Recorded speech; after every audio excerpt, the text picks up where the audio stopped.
बेटी, आपको कुछ नहीं होगा। मैं अभी आपको निकाल लूंगी। मैं निकाल लूंगी आपको। आप घबराओ नहीं बेटा। वो पूरा जोर लगाकर घर की बड़ी लकड़ियों को उठाने की कोशिश कर रही थी, लेकिन वो उठा नहीं पा रही थी। आखिर कमजोर चिड़िया ये सब कैसे कर सकती थी? लेकिन उसकी ममता उसे बैठने भी तो नहीं दे रही थी। उधर कबूतर भी अपने टूटे घर के पास बैठा हुआ था। उसे तो अपनी पत्नी की आवाज तक भी नहीं आ रही थी। कबूतर बेचारा रो रहा था और सोच रहा था, लूसी, लूसी, अगर सुबह मैंने आपकी बात मान ली होती और हम दोनों नदी पार चले गए होते तो हम इस भूकंप से बच जाते और आप भी मरने से बच जाती। मगर मुझे क्या खबर थी कि ऐसा होगा। ऐसा भूकंप तो पहले कभी नहीं आया, ऐसा पहले कभी भी नहीं हुआ। मिट्ठू तोता ना तो रो रहा था और ना ही कुछ सोच रहा था। वो तो हैरानी से अपने धागों से सजा हुआ टूटा घोंसला जमीन पर पड़ा हुआ देख रहा था। शायद कोई नहीं बचा होगा। जिस जिस पंछी के लकड़ी के पक्के घर होंगे वो भी नहीं बच सकते हैं। जब मेरे घोंसले का ये हाल है, इस भूकंप से तो पक्के घोंसले वाले पंछी कैसे बच सकते हैं? दूर से बुलबुल की भी रोने की आवाज आ रही थी। थोड़ी देर बाद पंछी एक दूसरे के पास आना शुरू हो जाते हैं। सबसे पहले मिट्ठू बुलबुल के पास जाता है। बुलबुल, कुछ ही मिनटों में हमारा जंगल उजड़ गया, सब बर्बाद हो गया, कोई नहीं बचा, सब बर्बाद हो गए। मिट्ठू, मिट्ठू, मेरा अंडा घोंसले से गिरकर टूट गया। मैंने अपनी अंडी को बचाने की बहुत कोशिश की मैंने, मगर मैं उसे नहीं बचा पाई मिट्ठू। बुलबुल, ना जाने दूसरे पक्षी किस हाल में होंगे। चलो हम चलकर उनकी मदद करते हैं। बुलबुल और तोता कबूतर के पास आते हैं। कबूतर भाई, तुम्हें कोई चोट तो नहीं आई? मुझे चोट आ जाती, मैं मर जाता, मगर मेरी लूसी न मरती। तो क्या लूसी बहन इस घर के नीचे दबी हुई है? हाँ, वो तो बोल भी नहीं रही। मैं कान लगा लगा कर देख रहा हूँ, मगर उसकी कोई भी आवाज सुनाई नहीं दे रही। सब मिलकर बड़ी लकड़ियाँ उठाओ, जल्दी करो, हमारे पास समय नहीं है। फिर सब मिलकर घर की लकड़ियाँ हटाते हैं और बुलबुल जैसे ही दरवाजे की लकड़ी को हटाकर दूसरी तरफ रखती है तो लूसी कबूतरी खून से भीगी हुई जमीन पर पड़ी हुई थी और उसकी सांसें भी रुक चुकी थी और लूसी के अंदर अब तो खून की एक भी बूंद तक भी नहीं थी। लूसी, लूसी मेरी जान, आप मुझे छोड़कर क्यों चली गई? हमने वादा किया था कि हम साथ रहेंगे, साथ जिएंगे और साथ ही मरेंगे। बोलो लूसी, मुझसे बात करो लूसी। तोता कबूतर के कंधे पर अपना पंख रखकर उसे हौसला देता है। अभी हमें दूसरे पक्षियों के पास जाना होगा। हम लूसी को तो ना बचा सके, हो सकता है दूसरे पक्षियों को हमारी जरूरत हो। फिर वो सब वहाँ से चले जाते हैं। कालू कौवा तो सुंदरी को देख देख कर रो रहा था। कबूतर, तोता, बुलबुल भी वहाँ आ जाते हैं। मैं लुट गया, बर्बाद हो गया है। ऊपर वाले, ये तूने क्या किया? तुम्हारी भाभी इस मलबे में दबी हुई है। उसका ये पंख नजर आ रहा है। उसके ऊपर छत गिरी थी जब भूकंप आया था। मेरा अंडा टूट गया और लूसी भी बच न सकी। कालू भाई, हमें एक दूसरे को हौसला देना होगा, एक दूसरे के दुख को कम करना होगा। दूर से चिड़िया के रोने की आवाज भी पक्षियों के कानों में पड़ती है। बचाओ, बचाओ, कोई मेरी बेटी सुनहरी को छत के नीचे से बाहर निकालो। कोई तो मेरी मदद करो। बचाओ, बचाओ। ये टुनटुनी चिड़िया की आवाज है, जल्दी चलो, वो मदद के लिए गुहार लगा रही है, उसे मदद की जरूरत है। फिर वो सब जल्दी से उड़कर टुनटुनी चिड़िया के पास आते हैं। मैं आपको कब से आवाज़ें दे रही हूँ। मेरी बेटी सुनहरी छत के नीचे दबी हुई है। वो बिल्कुल ठीक है, वो मुझे बुला रही है। आप मेरी मदद करो। वो अभी भी ठीक है, वो मुझे बुला रही है। बंटी भाई, इस बड़ी लकड़ी को एक तरफ से उठाओ और मैं दूसरी तरफ से उठाता हूँ। फिर कालू, तोता, कबूतर, बुलबुल, टुनटुनी चिड़िया सब मिलकर लकड़ियाँ हटाते हैं। मम्मा, मम्मा मैं यहाँ हूँ। मम्मा मैं ठीक हूँ। मम्मा, ये खिड़की मेरे ऊपर से हटाई। फिर वो सब सुनहरी सुनहरी को सुरक्षित खिड़की के नीचे से निकाल लेते हैं। वो सब बहुत डरे हुए थे और वो एक दूसरे को अकेला छोड़कर नहीं जाना चाहते थे। उन्हें अभी भी ऐसा लग रहा था कि जैसे कि जंगल हिल रहा हो। वो सब उस भूकंप को लेकर इतना डर गए थे कि वो लम्हा उनकी आंखों के सामने से जा ही नहीं रहा था। शाम के बाद रात भी हो जाती है। वो सब पेड़ पर बैठे हुए थे। रोज की तरह आज भी चांद रोशन था और वो सब बैठे एक दूसरे की तरफ देखे जा रहे थे। उन्होंने आज के दिन बहुत कुछ खोया था। किसी ने माँ, किसी ने पत्नी तो किसी ने अंडा। भूकंप ने सब कुछ हिलाकर रख दिया था। सुनहरी अपनी मम्मा के पंखों में छुपी बैठी हुई थी। वो सब बेघर हो गए थे, मगर प्रकृति के काम में किसी का जोर नहीं। टुनटुनी अपनी बेटी सुनहरी के साथ घोंसले में बैठी हुई थी और वो भोजन के लिए जाने की तैयारी कर रही थी। टुनटुनी ने अपना लकड़ी का घर नया नया बनाया था, इसलिए वो बहुत खुश थी। बेटा, मेरी बरसों से इच्छा थी कि मेरा भी लकड़ियों का बना हुआ मजबूत सा घर हो, इसलिए आज मैं बहुत खुश हूँ। मम्मा, जब मैं आपको खुश देखती हूँ तो मुझे भी बहुत खुशी मिलती है। मम्मा, अब हमारी चिंता खत्म हुई।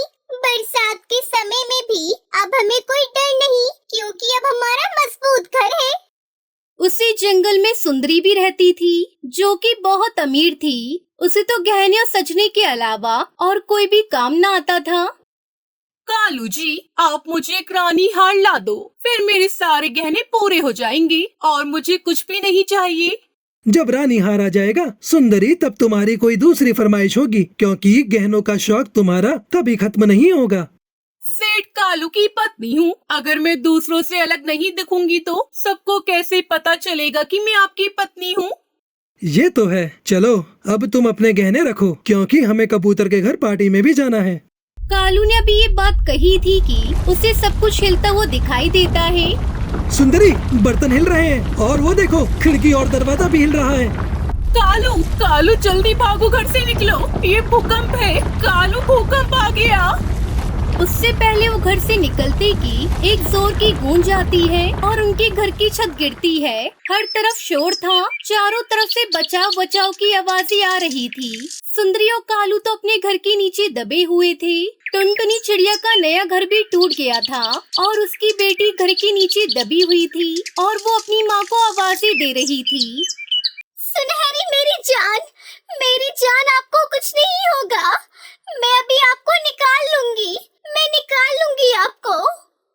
वो पूरा जोर लगाकर घर की बड़ी लकड़ियों को उठाने की कोशिश कर रही थी, लेकिन वो उन्हें उठा नहीं पा रही थी। आखिर कमजोर चिड़िया ये सब कैसे कर सकती थी, लेकिन उसकी ममता उसे बैठने भी तो नहीं दे रही थी।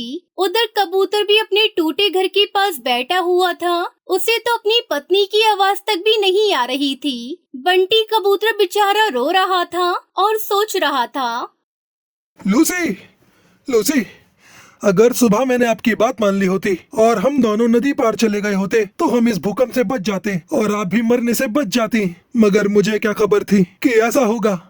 ऐसा भूकंप तो पहले कभी नहीं आया, ऐसा पहले कभी भी नहीं हुआ। मिट्टू तोता ना तो रो रहा था और ना ही कुछ सोच रहा था। वो तो हैरानी से अपनी धागों से सजा हुआ टूटा घोंसला जमीन पर पड़ा हुआ देख रहा था। शायद कोई नहीं बचा होगा। जिस जिस पंछी के लकड़ी के पक्के घर होंगे वो भी नहीं बच सकते हैं। जब मेरे घोंसले का ये हाल है, इस भूकंप से तो पक्के घोंसले वाले पंछी कैसे बच सकते हैं। दूर से बुलबुल के रोने की आवाज आ रही थी। थोड़ी देर बाद पंछी एक दूसरे के पास आना शुरू हो जाते हैं। सबसे पहले मिट्टू बुलबुल के पास जाता है। बुलबुल, कुछ ही मिनटों में हमारा जंगल उजड़ गया, सब बर्बाद हो गया, कोई नहीं बचा, सब बर्बाद हो गए। कोई नहीं बचा, सब बर्बाद हो गया। मिट्टू, मेरा अंडा घोंसले से गिरकर टूट गया। मैंने अपने अंडे को बचाने की बहुत कोशिश की, मगर मैं उसे नहीं बचा पाई। मिट्टू, बुलबुल, ना जाने दूसरे पक्षी किस हाल में होंगे। चलो हम चलकर उनकी मदद करते हैं। इस तरह सभी पक्षी एक दूसरे की मदद करते हैं और एक पेड़ पर जाकर बैठ जाते हैं। वो सब बहुत डरे हुए थे और वो एक दूसरे को अकेला छोड़कर नहीं जाना चाहते थे। उन्हें अभी भी ऐसा लग रहा था जैसे कि जंगल हिल रहा हो। वो सब उस भूकंप को लेकर इतना डर गए थे कि वो लम्हा उनकी आंखों के सामने से जा ही नहीं रहा था। रोज की तरह आज भी चांद रोशन था और वो सब बैठे एक दूसरे की तरफ देखे जा रहे थे। उन्होंने आज के दिन बहुत कुछ खोया था। किसी ने माँ, किसी ने पत्नी तो किसी ने अंडा। भूकंप ने सब कुछ हिलाकर रख दिया था। तो दोस्तों, ये थी आज की कहानी। और हाँ दोस्तों, इस कहानी से सीख मिलती है कि हमें मुसीबत में दूसरों का साथ देना चाहिए। और हाँ दोस्तों, आज का सवाल ये है कि बुलबुल ने भूकंप में क्या खोया था? अगर आपको पता है तो कमेंट बॉक्स में लिखकर जरूर बताएं। और हमारे चैनल पर नए आए हैं तो चैनल को कर दो सब्सक्राइब और हमारे वीडियो को कर दो लाइक। और हाँ दोस्तों, घंटी बजाना ना भूलना ताकि नई वीडियो आपकी फोन की स्क्रीन पर हो। मिलती हूँ मैं आपको अगली वीडियो में, तब तक के लिए धन्यवाद। चंदनवन में रहने वाला बंटी का परिवार अपने बेटे कबूतर को चिड़िया दिखाने ले जाता है। बेटा बंटी चिड़िया को देखता है और देखता ही रह जाता है। माँ, मैं शादी करूँगा तो इसी चिड़िया से करूँगा। मुझे ना कुछ पूछना है ना ही कोई बात करनी है। बस फिर क्या था, धूमधाम से बंटी की शादी टुनटुनी से हो जाती है। लेकिन अगले दिन टुनटुनी की आवाज जब घर वाले सुनते हैं तो दंग रह जाते हैं, क्योंकि खुद ही सुन लीजिए। अले अले, इतनी जल्दी सुबह हो गई, मुझे तो नींद आ रही है। टुनटुनी, ये कैसे बोल रही हो तुम? ठीक तो हो ना? बिल्कुल बिल्कुल, मुझे ता हुआ है, मैं तो बिल्कुल ठीक हूँ। बंटी को समझते देर नहीं लगती है। जिस टुनटुनी की चूचू आवाज वो सुनना चाहता था वो तो तोतली निकली। अब क्या था, बंटी सर पकड़कर बैठ जाता है। तभी उसकी माँ वहाँ आ जाती है। अरे बंटी बेटा, बहू को क्या हुआ? तुम लोग परेशान से लग रहे हो। सब ठीक तो है ना? बंटी कुछ बोलता उससे पहले ही टुनटुनी बोल पड़ती है। अरे चाचू माँ, कोई बात नहीं है, ये तो बिला वजह ही परेशान हो रहे हैं। अरे ये तो तोतली है, तोतली। मेरे तो भाग्य ही फूट गए। तुझे ही तो लड़की की सूरत देखनी थी, देख ली। अब जीवन भर करो मेला बाबू मेला सोना। अरे माँ, तुम भी मजाक कर रही हो। मैं अपने दोस्तों के सामने से कैसे लेकर जाऊँगा? बंटी को परेशान देखकर टुनटुनी हंसती है और कहती है, अले आपको परेशान होने की जरूरत नहीं है, मैं चुपला कर लूंगी आपके दोस्तों के सामने। मेरे पापा भी मेले को चुपलाने को बोलते थे। बंटी और उसकी माँ को टुनटुनी का आइडिया अच्छा लगता है। अगले दिन बंटी और टुनटुनी बंटी के दोस्त के घर जाते हैं, जहाँ बंटी टुनटुनी को समझाकर जाता है उसे चुप रहना है, चाहे जो हो जाए वो एक बूंद आवाज नहीं निकालेगी। बस क्या था, सब खाना खाते हैं। बंटी के दोस्त की बीवी टुनटुनी से उसका नाम पूछती है। तभी बंटी बोल पड़ता है, टुनटुनी नाम है भाभी इसका। अब दोस्त के घर कोई भी टुनटुनी से सवाल करता, जवाब बंटी देता। टुनटुनी को बोलने का मौका ही नहीं देता। उसे डर था कहीं टुनटुनी उसके तोतलेपन की पोल न खोल दे। अरे भैया, क्या बात है? जब से आप आए हैं मैंने तो आपकी बीवी की आवाज ही नहीं सुनी। कहीं गूंगी तो नहीं है ना? टुनटुनी को ये बात सुनकर बुरा लगता है, लेकिन उसे बंटी की बात भी याद रहती है। उसे कुछ भी नहीं बोलना है, तो लिहाजा वो चुप ही रहती है। अरे नहीं भाभी, टुनटुनी नाम है मेरी बीवी का, टुनटुनी। और टुनटुनी भी भला गूंगी हो सकती है क्या? वो तो जरा शर्मीली और कम बोलने वाली है मेरी बीवी। सभी बंटी की बात पर यकीन कर लेते हैं, लेकिन उन लोगों के घर में एक बदमाश बच्चा होता है जो लगातार टुनटुनी को देख रहा होता है। वो सोचता है कैसे भी करके वो टुनटुनी की आवाज सुनकर ही रहेगा। बस फिर क्या था, बच्चा प्लास्टिक के चूहे पर चाबी भरकर उसे टुनटुनी के पैर के नीचे छोड़ देता है। जैसे ही नकली चूहा जाकर टुनटुनी के पैर से टकराता है तो टुनटुनी जोर जोर से चिल्लाने लगती है, अरे तुहा तुहा, पकलो पकलो, तुहा निकाल लिया। बच्चा टुनटुनी के मुंह से तोतली आवाज सुनकर जोर जोर से हंसने लगता है। बंटी का मुंह उतर जाता है तो तभी भाभी बंटी को समझाती है, तुम्हारी टुनटुनी तोतली है क्या? हाँ भाभी भैया, मैंने तो बस इसकी सुंदरता देखी, इससे कोई सवाल जवाब करना भी जरूरी नहीं समझा। लेकिन शादी के बाद मुझे पता चला कि ये तो तोतली है। अरे कोई बात नहीं बंटी भैया, अब तोतलापन का इलाज है। आप ना इसे अच्छे डॉक्टर को दिखाइए, इसका इलाज संभव है। अच्छा भाभी, फिर तो मैं कल ही इसे डॉक्टर के पास लेकर जाऊंगा और फिर मेरी टुनटुनी सच में कोयल की तरह बोलेगी। बंटी कबूतर टुनटुनी को डॉक्टर के पास लेकर जाता है। कुछ ही महीनों बाद टुनटुनी बिल्कुल ठीक हो जाती है। बंटी जी, आपका बहुत बहुत शुक्रिया। आज आपकी वजह से मेरा तुतलानापन दूर हो गया और मैं अच्छे से बोल पा रही हूँ। अब वो तीनों एक साथ खुशी खुशी रहते हैं।